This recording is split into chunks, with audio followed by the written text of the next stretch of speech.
اعوذ باللہ من الشیطان الرجیم، بسم اللہ الرحمن الرحیم۔ سورہ ہود کی آیتیں پڑھ رہا ہوں، آیت نمبر 5، آیت نمبر 6۔ الا انہم یثنون صدورہم لیستخفوا منہ، دیکھو یہ لوگ اپنے سینوں کو لپیٹتے ہیں تاکہ اس سے چھپ جائیں۔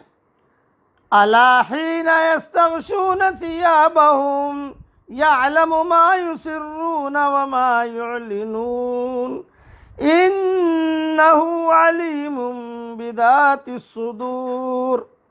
خبردار، جب وہ کپڑوں سے اپنے آپ کو ڈھانپتے ہیں، اللہ تعالیٰ جانتا ہے جو کچھ وہ چھپاتے ہیں اور جو وہ ظاہر کرتے ہیں، وہ دلوں کی بات تک جاننے والا ہے۔ اس کی مختصر تشریح سن لیجئے اور تفصیل انشاءاللہ میری تفسیر ریاض التفسیر میں دیکھ لینا۔ اس کے شان نزول میں مفسرین کا بہت اختلاف ہے، اس لیے اس کے مفہوم میں بھی اختلاف ہے، لیکن میں صحیح بخاری کی ایک روایت نقل کر دیتا ہوں جو تفسیر سورہ ہود میں آئی ہے، اور اس سے انشاءاللہ عام مجمع کو سمجھ میں آ جائے گا۔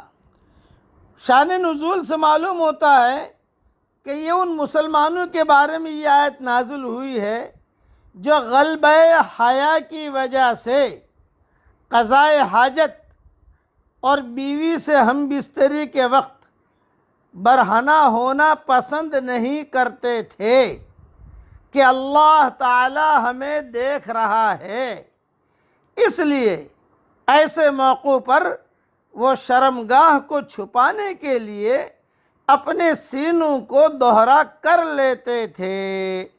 اللہ تعالیٰ نے فرمایا کہ رات کو اندھیرے میں جب وہ بستروں میں اپنے آپ کو کپڑوں میں ڈھانپ لیتے تھے تو اس وقت بھی وہ ان کو دیکھتا اور ان کی چھپی اور علانیہ باتوں کو جانتا ہے۔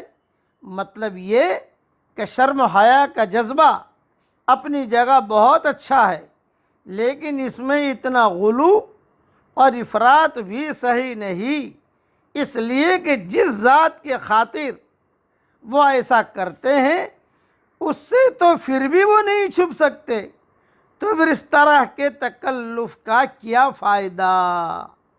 بس یہ میں نے تھوڑا سا سمجھا دیا، تفسیر کا وقت نہیں، باقی تفصیل انشاءاللہ ریاض التفسیر میں دیکھ لیجئے گا۔ وَمَا مِن دَابَّةٍ فِي الْأَرْضِ إِلَّا عَلَى اللَّهِ رِزْقُهَا، اور زمین پر کوئی چلنے والا ایسا نہیں جس کی روزی اللہ کے ذمے نہ ہو۔ وَيَعْلَمُ مُسْتَقَرَّهَا وَمُسْتَوْدَعَهَا، اور وہ جانتا ہے جہاں کوئی ٹھہرتا ہے اور جہاں وہ سونپا جاتا ہے۔ کُلٌّ فی کتاب مبین، سب کچھ ایک کھلی کتاب میں موجود ہے۔ مختصر سی تشریح اس کی بھی سن لیجئے، یعنی وہ کفیل اور ذمہ دار ہے۔ زمین پر چلنے والی ہر مخلوق، انسان ہو یا جن، چرند ہو یا پرند، چھوٹی ہو یا بڑی، بحری ہو یا بری، ہر ایک کو اس کی نوعی یا جنسی ضروریات کے مطابق وہ خوراک مہیا کرتا ہے۔ اور مستقر اور مستودع کی تعریف میں بہت اختلاف ہے، میں مختصر سبق میں سمجھا نہیں سکتا، وہ ریاض التفسیر میں دیکھ لینا انشاءاللہ۔ اللہ تعالی ہم سب کو اور ہماری قیامت تک کے آنے والی نسلوں کو اس کے قرآن سے جوڑ دے اور پورے دین سے جوڑ دے، آمین۔ وآخر دعوانا ان الحمد للہ رب العالمین۔